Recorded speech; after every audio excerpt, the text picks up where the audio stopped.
안녕하세요, 미스터 모입니다. 네, 저는 베트남 사파에 나와 있습니다. 사파에서 인사드리고요.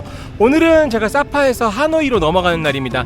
엄밀히 말하면 하노이에 넘어간 후에 바로 내일 다른 지역으로 비행기를 타고 이동하게 돼요. 그래서 사실상 하노이의 마지막이기도 하고 그 사파의 마지막이기도 한 그런 날이라고 보시면 되겠습니다. 그래서 이번 영상은 특별한 거 담는 거 없이 그냥 하노이에서 마지막 밤 보내는 거랑 그 다음에 사파에서 좀 이야기도 좀 나누고 그 다음에 또 슬리핑 버스 타고 이동을 해야 되고 뭐 그런 식으로 해서 좀 영상을 만들어 볼까 하고 코멘터리 형식으로 해가지고 제가 사파랑 하노이 돌면서 생각했던 거 그리고 뭐가 부족했는지 등등을 조금 이야기를 나눠볼까 합니다. 같이 떠나보시죠. 렛츠고!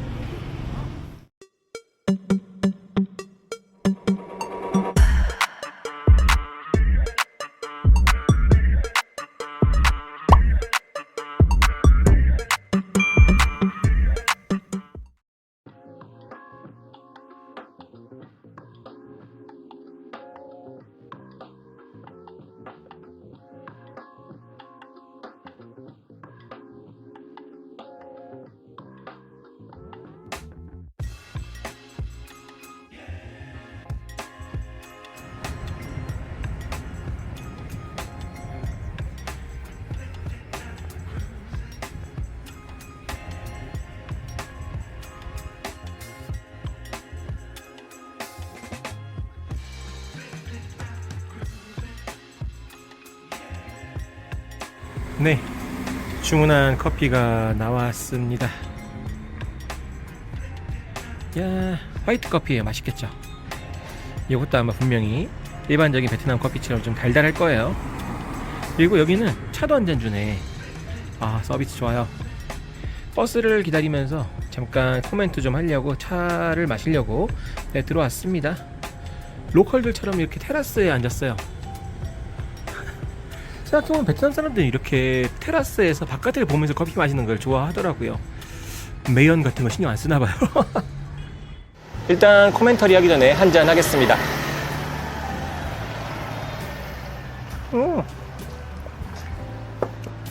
맛있어요. 아, 이건 뭐 달고 맛있고 좋네. 일단 이번에 하노이랑 사파 여행 정리를 좀 해본다면 사실 정리할 게 딱히 없어요. 제가 이번에 크게 두 가지를 실수 혹은 실패했다고 판단을 하고 있는데 그 첫 번째가 바로 날씨입니다. 저는 이제 인터넷에서 기온만 검색을 하고 왔었어요. 물론 이제 하노이나 사파가 북부 지방이기 때문에 조금 덜 더울 거라는 생각은 하고 오긴 왔었습니다만 생각보다 춥더라고요. 특히나 이제 하노이 첫날 그리고 사파에서 아까 판시판 올라갔을 때 와, 그때는 긴팔이 아니면 큰일 날 정도의 날씨였습니다. 심지어는 패딩을 입고 다니시는 분들도 계시더라고요. 사실 제가 긴팔은 지금 입고 있는 요거 한 벌밖에 없어서 단벌밖에 없어서 지금 빨래도 못하고 한 3번, 4번을 지금 입었는데 그래도 이거라도 안 가져왔으면 큰일 났겠다 싶을 정도였어요. 뭐 어쨌든 날씨에 대한 부분은 뭐 인터넷에서 검색해 보신 것도 좋겠지만 어쨌든 간에 그 겨울 시즌에 그 하노이나 사파를 오신다고 하면은 특히 사파를 오신다고 하면은 긴팔이라든지 아니면 잠바, 바람막이, 뭐 패딩 이런 거를 챙겨 오시는 게 좋겠다 생각이 듭니다. 아까 판시판 꼭대기는 진짜 추웠어요. 두 번째는 일정의 빡빡함인데 이거 제가 일정을 솔직히 잘못 짰죠. 하노이에서의 일정이 너무 짧았어요. 물론 이제 하노이 시내 좀 돌아보기도 했고 하롱베이도 갔다 오곤 했지만 제가 가보고 싶었던 곳 중에 하이퐁이나 닌빈 같은 곳도 있었는데 그런 곳은 거의 가지를 못했습니다. 그런 부분들은 역시나 좀 아쉽죠. 그뿐만 아니고 하노이 자체도 많은 곳을 둘러보지 못했어요. 그냥 흔히 많이 가시는 곳들 위주로만 좀 가봤는데 그런 부분에 있어서는 좀 아쉽게 생각을 합니다. 사파 또한 제가 1박만 하고 왔는데 사파를 또 제대로 돌아보려면 제가 한번 돌아보니까 1박만으로는 안 돼요. 날짜에 여유가 되신다면은 사파는 1박보단 2박 정도를 오시는 게 좋고 만약에 더 여유가 되신다면 3박 정도는 돼야 제대로 봤다라고 말할 수 있을 정도는 될 것 같으니까 이 부분도 생각을 하시면 좋겠습니다. 1박은 진짜 제가 깎은마을이랑 판시판만 보고 왔다고 해도 과언이 아니잖아요. 뭐 그 정도 봐서 전 만족을 하지만 글쎄요, 제가 다음에 또 사파를 언제 올지 알 수가 없기 때문에 지금 딱 부러지게 이게 좋았다라고 말씀드리긴 좀 어려울 것 같습니다. 하노이는 베트남의 수도죠. 그렇다 보니까 베트남의 그런 도심적인 부분과 전통적인 부분, 그리고 올드쿼터, 구시가지 이런 걸 다 볼 수가 있는 곳이기 때문에 굉장히 매력적인 곳이라고 생각을 해요. 나중에 제가 호치민에 대해서 다루긴 하겠지만 호치민은 어떻게 보면 진짜 대도시 같거든요. 신도시 같은 느낌이 강해요. 물론 하노이에도 신도시가 없는 건 아니지만 여행자들을 위한 거리는 대부분 다 구시가지 위주로 갖춰져 있기 때문에 그런 부분들에서는 이제 호치민과 좀 차이가 있을 거긴 합니다. 물론 호치민도 나중에 비교해서 보시면 좋긴 하겠죠. 그래서 한 번씩 하노이 같은 경우에는 여행으로도 많이 오시는 것 같고 올드쿼터 근처에 가면 진짜 외국인들 정말 많아요. 그래서 한번 여행을 즐겨보시는 것도 괜찮겠다 생각이 듭니다. 내가 베트남 여행이 처음이다 그러신다면 보통 다낭 이런 데 많이 가시는데 저는 개인적으로 그 나라의 수도를 항상 먼저 보시는 걸 권장을 드리기 때문에 하노이 강추해요. 특히나 물가도 저렴하고 음식값 굉장히 저렴하거든요. 뭐 제가 봤을 때는 뭐 인도네시아 발리라든지 아니면은 태국 이런 데보다도 좀 더 저렴한 것 같습니다. 물가 부분도 좀 저렴한 거 있고 그리고 이제 그랩 같은 걸 이용하면 어디든지 편하게 갈 수 있다는 장점도 있기 때문에 교통에 대한 부분 특히나 이제 전 개인적으로 베트남 사람들 정말 친절해요.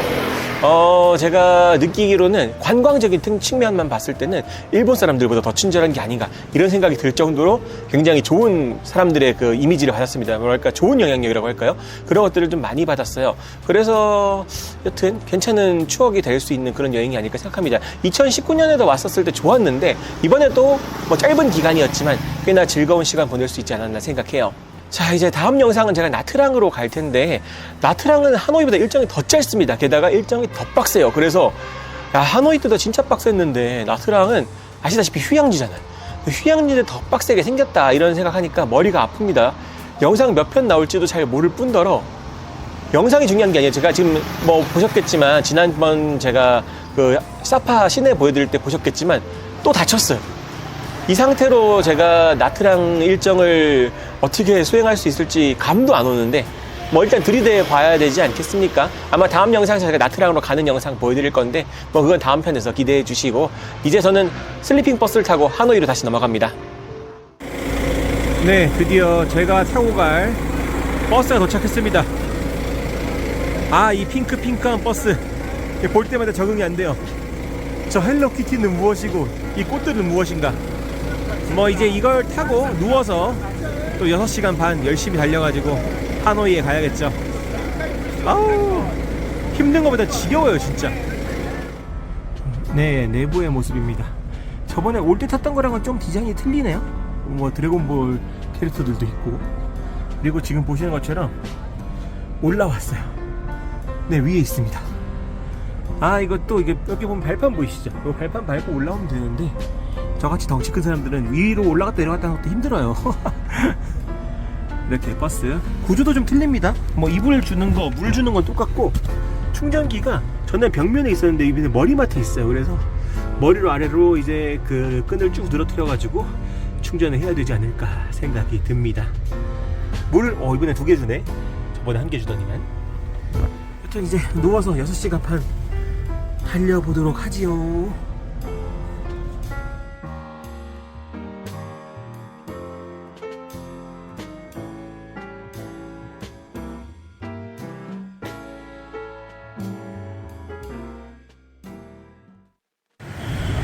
네, 버스를 타고 하노이에 돌아왔습니다. 지금 시간은 7시 30분. 야, 멀다 멀어. 사파에서 하노이까지 똑같이 6시간 반까지는 아니에요. 6시간 걸렸네요. 생각보다는 빨리 왔어요. 전에 왔을 때보다 30분 빨리 왔으니까. 그 사파로 가는 버스를 출발했던 곳이 저기 라멘사 카페였잖아요. 정면에 보이죠? 딱 여기 내려주네요. 여기서부터 호텔까지는 거리가 좀 있으니까 걸어가면서 호안게임 호수도 보고 저녁도 먹고 한 다음에 영상 마무리 하겠습니다. 그러고 보니까 제가 하노이 영상에서 여기를 안 보여드렸죠. 여기는 바로 하노이에 있는 오페라 하우스입니다. 1911년에 첫 공연을 했다고 알려져 있는 건물이죠. 딱 봐도 프랑스가 지었겠다 싶죠. 굉장히 유명한 건물이고 그 하노이 올드쿼터를 대표하는 건축물 중에 하나라고 보시면 되겠습니다. 그러니까 랜드마크 같은 거죠. 보통 이제 하노이 올드쿼터에서 성요셉 성당을 랜드마크로 많이 이야기하는데 거기랑 더불어서 완전 반대편이거든요. 여기도 이제 랜드마크로서 역할을 많이 하기도 하고 실제로 공연도 하고 있는 그런 장소입니다. 위풍당당하게 서 있네요. 근데 실제 제가 공연을 볼 건 아니라서 들어가 보지는 못하고, 여기 옆에 보면은 이쪽 거리 있죠. 저 건물 옆쪽으로 해서 저 거리가 짱띠엔 거리라는 거리입니다. 짱띠엔 거리도 간단하게 둘러보고 갈게요.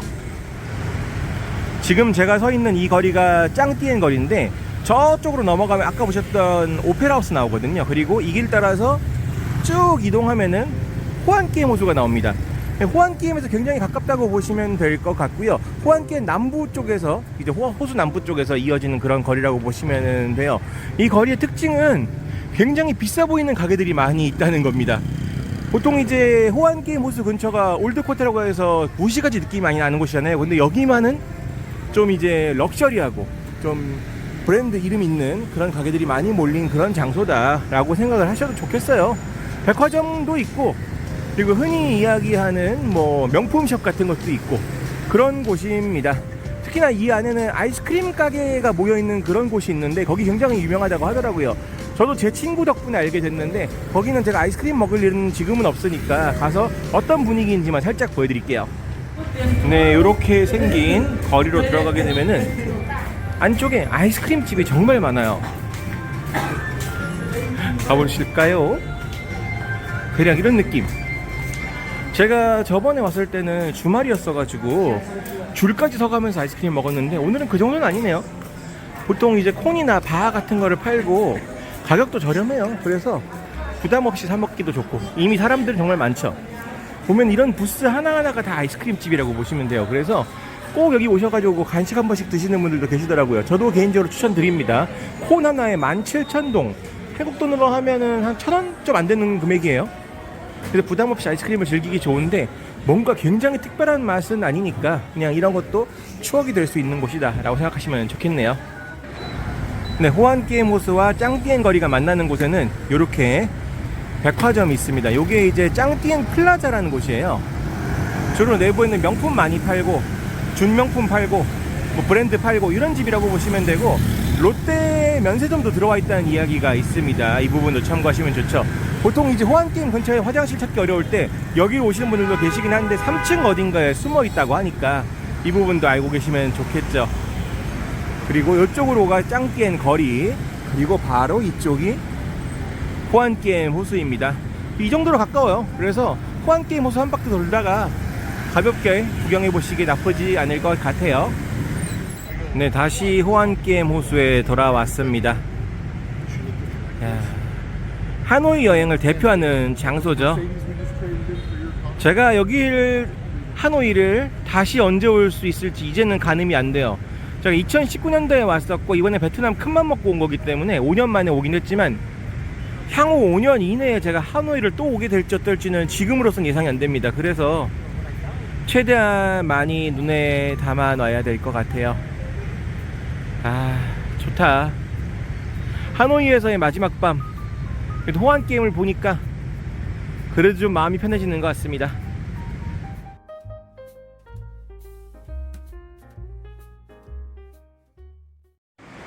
네, 하노이에서의 마지막 식사는 저기 맷이라고 하는 가게에서 할까 봐요. 굉장히 작죠? 근데 여기 가게가 굉장히 유명해요. 하노이에만 몇 개 분점을 가지고 있는 그런 식당인데, 오히려 저는 지금 갔을 때 자리가 있을지 없을지도 걱정입니다. 가서 한번 식사를 해보도록 하겠습니다.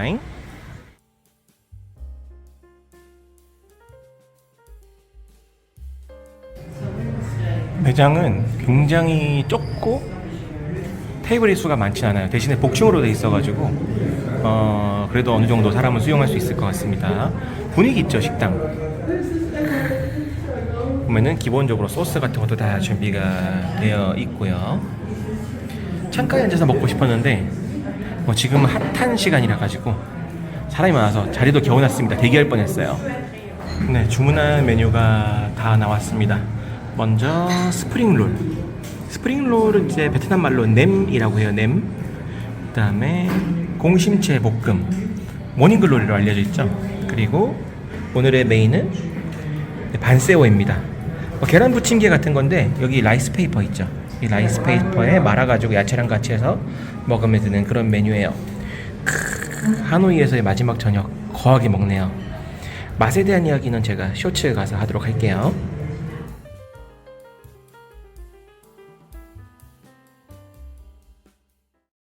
자, 어떻게 보셨나요? 지금까지 하노이와 사파의 여행을 마무리하는 영상 함께 하셨습니다. 뭐 사파에서부터 시작을 해가지고 하노이의 마지막 밤을 이렇게 산책하면서 보내고 있는데 나쁘진 않은 것 같아요. 앞서서도 말씀을 드렸지만 제가 하노이 사파 여행을 뭐 일정을 좀 잘못 짠 게 있어요. 날짜 같은 경우에 제가 호치민을 좀 길게 잡았거든요. 6박 정도를 잡았는데 호치민을 좀 줄이고 하노이에다가 한 1, 2박 더 했으면 어땠을까 하는 생각이 지금 와서는 좀 드는 게 여러 가지 많이 못 보여드렸습니다. 갔던 곳들 위주로 좀 보여드렸고 그리고 또 새로운 곳도 보여드리긴 했지만 뭔가 좀 개인적으로도 좀 아쉽기는 해요. 그래서 좀 하노이에서 좀 길게 잡았으면 어땠을까 그런 부분들이 아직까지도 아쉬움이 남고 뭐 그래도 이런 아쉬움이 나중에 또 하노이를 한 번 더 방문하게 되는 그런 계기로 만들어주는 게 아닐까 생각도 하면은 뭐 그렇게 나쁘진 않습니다. 여행이란 게 좀 아쉬운 맛도 좀 남아 있어야지 나중을 또 기약하는 거 아니겠습니까? 근데 그게 언제가 될지는 잘 모르겠네요. 다음 영상은 제가 하노이에서 출발해서 다음 여행지로 이동하는 그런 영상인데 이동의 내용을 좀 포커스로 잡을 거예요. 그래가지고 뭐 이번처럼 버스를 탄다거나 그런 건 아니고 국내선 비행기를 이용해서 다음 지역 남부 쪽으로 이동할 생각이니까 그 부분에 대한 내용을 좀 영상으로 담아볼까 하고요. 더불어서 그 영상이 그렇게만 하면 짧을 것 같아가지고 다음 영상에서는 제가 이번에는 가지 않거든요. 이번에는 가지 않는데 다낭에 대한 이야기를 조금만 얹어가지고 같이 담아볼까 합니다. 많은 기대와 관심 부탁드리고요. 지금까지 미스터모였습니다. 다음 영상에서 좀 더 즐겁고 알찬 영상으로 인사드리겠습니다. 감사합니다.